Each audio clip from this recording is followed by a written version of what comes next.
Oh, I don't know if I'm interrupting. No, you could go ahead. Okay, good. So, blessed good evening to everyone. I must shout out my principal's family, 90.1, all the listeners, everyone. And it's great to be here on Youth in Focus. Let's jump into that definition, because I think that is helpful for us to have our conversation. Now, sex, based on the dictionary, especially Webster's dictionary, make it short, is defined in this way. Either of the two major forms of individuals that occur in many species and that are distinguished respectively as female or male, especially on the basis of their reproductive organs and structure. So when it comes to sex, it is primarily defined not on the act but on the genitalia of the human beings. Well, not simply human beings, because this applies to animals, etc. Right.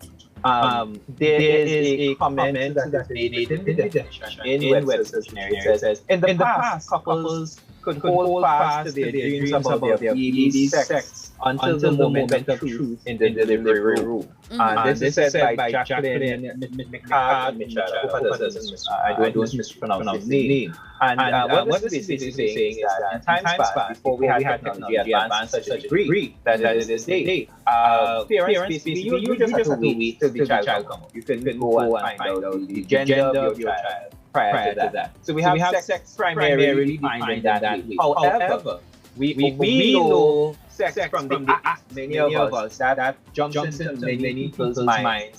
If you ask the average person street, that is what they say. Now, jumping into the area of sexuality, looking at Cambridge Dictionary's definition, says someone's ability to experience or express sexual feelings.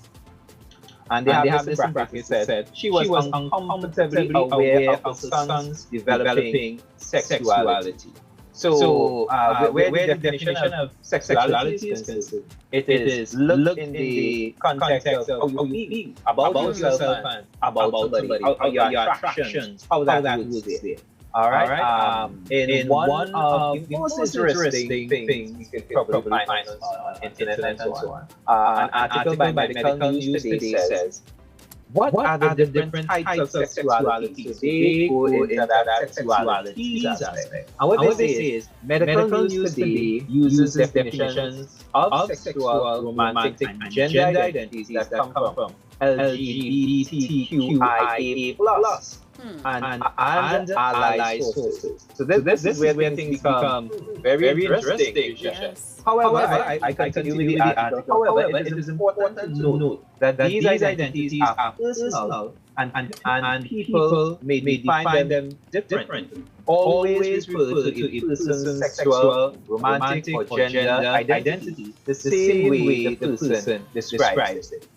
So based on this particular article, they look at sexuality as someone looking at themselves again, picking up from the dictionary, Cambridge Dictionary definition. But it broadens within the LGBT, which is QIA plus community, which is lesbian, bisexual, gay, etc. That community, which is very, very broad. And here's where our conversation could become more interesting. Let me pause and give you a moment to see something you want to say. Yeah, that's extremely interesting what you said, Brother Devon, and we are so happy that you started with the definitions. So I heard that you said that persons are saying, or based on the definitions, sexuality is how you feel. Right? So if you feel to be a boy today, you are a boy. If you feel to be a girl today, you are a girl. But I want to find out, since we have young people listening, how does that fit within the church circle? That whole sexuality thing. How do we treat with that within the church circle, as young people especially? Yeah, that's a serious thing that we need to face head on. We should shy away from it. In years past, a lot of Christians would have shied away from this subject. And persons went quote unquote into the closet. They would talk about these issues. So we need to talk about it. We need to make people feel comfortable to come out and speak about it. Not to condemn persons, even young persons. Most of these things happen when someone is young. All right, the feelings they have, the attractions they feel to be like a girl or a boy, contrary to their gender. we should give people this space, young persons space to speak about how they feel, and then let them know about their identity as God's creatures. You have to know how God made you and what He desires for you. I think you want to say something, Jason. Correct. No, I was just saying you are absolutely correct. You are absolutely correct. So if there's a parent that's listening right now and their child is showing certain tendencies, or their child may have confided in them and said, well, mommy, I feel this type of way, or daddy, I feel this type of way, what advice would you give to a parent in that scenario right now? Immediately, you should let that child know that they are loved. That's the first thing. That I still love you, you are still my child, I still care about you, and work on getting information about it as well as how to treat it, because everyone is different. Some persons don't know how to properly handle a situation. So you hear your son is gay, or he is gay, or whatever, and you're ready to kill him, ready to call him a particular name, and the definition have him or her running in a corner. That's not the best way. You should be able to let them know that they are loved, number one, and then work towards letting that child, as I said before, know how they were created, or who created them, ultimately God, and God created you with this particular genitalia. And you will have feelings. It's humanly normal to have those feelings. But one thing we ought to do as parents, for those who are parents, you guide your child as what is acceptable and what is not acceptable. And that's really the role of a parent. The parent is able to do that when it comes to the child going by the kitchen, the stove in the kitchen, and lighting a match. When that child is probably 7 years, the parent will say, no, don't do that. The parent will be able to tell the child, you should be able to share, don't be selfish. So we as adults, and even for those who are parents, you already have the ability to say no, provided that you say no to your child. That's incredibly important. To say no to your child, to say what's right, to say what's wrong, to say what's acceptable and unacceptable, to say what aligns with God's will and what does not align with God's will. The ability to do those things is what a parent should know how to do. And if they don't know, because many parents don't know, then go and get the information. All parents don't know all things.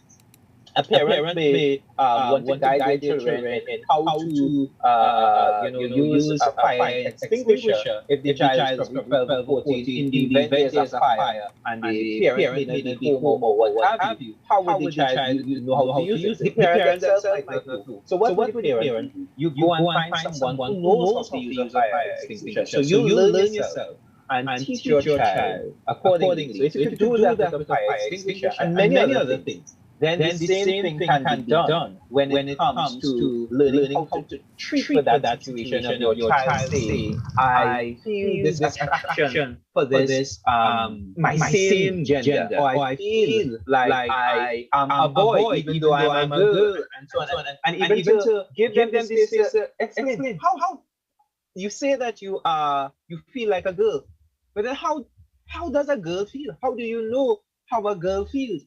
Because for a young person, even for us as adults, we say certain things as though we really know. But I'm a man, I could empathize with my wife, but I can never know how a woman feels. When a woman is going through her menstrual cycle, as much as it would be very uncomfortable for her and so on, and I would empathize, be patient and so on with my wife and anybody else. You be patient with that person. I can never know how a woman feels. I'm sure Pastor Raymond would have interacted with several sisters within the church, and they would have told him a plethora of stories. But I'm going to guess, and Pastor Raymond could correct me. I received the correction, but I am going to guess he will never say, I know how a woman feels. So. Well, no, you're on point on that. Especially in that particular area, we were never wired like that, so we don't know. And those words sometimes is what we grew up hearing, and those responses is what we have become norm or accustomed to. So we just repeat them. Yeah, but it's important, as you rightly say, to listen and listen objectively, because only even Jesus, I was listening, you said Jesus did talk with people who were demon possessed. I heard somebody say Jesus no, yes, Jesus spoke with and he had engaged, and then he gave direction. When the violence of sinner came to him, he would listen to them even though he knew what they were doing and what they intend to do, all of that, but he allowed them to express themselves, and then he spoke to them wisely. And 90 something percent of that conversation, they responded in the positive. There were those who were offended and they wanted to kill him, right? But the thing is about is that allowing to. It's not easy, especially in the area of whether you may consider homosexuality or the desire for the same sex. A child talking to our parents about that, it may be very difficult. It's like that kind of bitter pill to swallow. But you have to understand, as you rightly said, it is an experience happening on the inside. There is something in the mental, there is something in the emotion, and they're really confused. It's uncertain. Sometimes they don't even know that they're confused. But something happening, they just really want to talk about this. Some of them go to the all-boy, the all-girls school and that kind of interaction. And then some... Yeah, so it is, as you already said, it's important to have the conversation. If you can't have it, get an expert, get someone who can have it. But you have to be objective in terms of, all right, no, don't go and sell a pelt oil, like a child with Bible and a million scripture and all kind of thing like that. It could be a turn off, as you rightly said. Yes, brother. Exactly. Mm-hmm. Sorry. Go ahead. No, Richard. you could go ahead. You were muted, so Yeah. yes, go ahead. Yes. So I fully agree with Pastor Raymond there. We really have to know how to treat with situations. Ultimately, parents are the one that sets the role model. Even before the pastor, before you go into the church, the parent is the one that guides the child into the way that they should go. The Bible talks about train up a child in the way he should go, and when he is old, he shall not depart. Children watch their parents for many, many things. Sometimes you might see as a parent, you sit a certain way and the child patterns the way you sit. You eat a certain way and the child patterns the way you eat. And that is a fundamentally important role. And the challenge with how someone feels as an individual is something that we have to take with stride. We have to take with care and compassion. As Pastor Raymond said, and we double down or triple down on this point. If you do not have the skill and the experience, get someone who does have the skill and the experience to treat with that situation, to treat with that child, because you don't want to just throw out the child and not show the compassion, not show the love for that child. And at the end of the day, sometimes persons have been very, very aggressive against young persons who have their definition of their sexuality. You're very, very aggressive. And what the child would do, they would reverse. So they keep that inside. And some of them, if it's a guy, he decides to move more macho. He decides to move more boyish. But then the situation has not really been dealt with. And it manifests later on. Because there are men right now that look, quote unquote, very manly. They act very manly. And then behind closed doors or in a private setting, it's a different scene. It's a total different scene because it was not dealt with in a proper way. It was harsh when it came to the first conversation, second, third conversation. It was very harsh, but you never treated with it. We have to recognize that as human beings, that all of us have sinned and come short of the glory of God. We have taken on that sin nature from Adam, from what Adam did, that has passed on to all of us, come down on the generations of mankind. And with that, sin will manifest differently. And parents have to be able to say it is not in alignment with God, word, his will, and say that in a loving way, but still say it strongly. That balance of being able to say it lovingly, but to say it strongly, that is fundamentally important. My sin would be different from someone who has that sexual situation. Pastor Raymond spoke about people don't even know. They're confused and they don't even know. And he's 100% right. because they are confident. Some persons are very confident. Now, obviously, he's not saying that for everyone. I'm not saying that for everyone. Because some persons have that position where they think they are a boy or think they are a girl or think they are attracted to the same gender and they are confused. But then some persons view it as very normal. And in our modern day, right now, with the movement, with the LGBTQ, all the letters plus movement, there is a great push to have this be normal from certain persons in some schools in some parts of the world. They are pushing this more and more. They are bringing it into the cartoons. They are bringing it into the movies. Several actors, people are being referred to themselves, referring to themselves now as not me, I. They want to be referred to as us and our. I don't know if you guys know about the actor who is supposed to be with the Flash movie that's supposed to come out whenever it's supposed to come out. And when he is referred to by commentators, movie critics and so on, they have to quote unquote have to refer to him as they.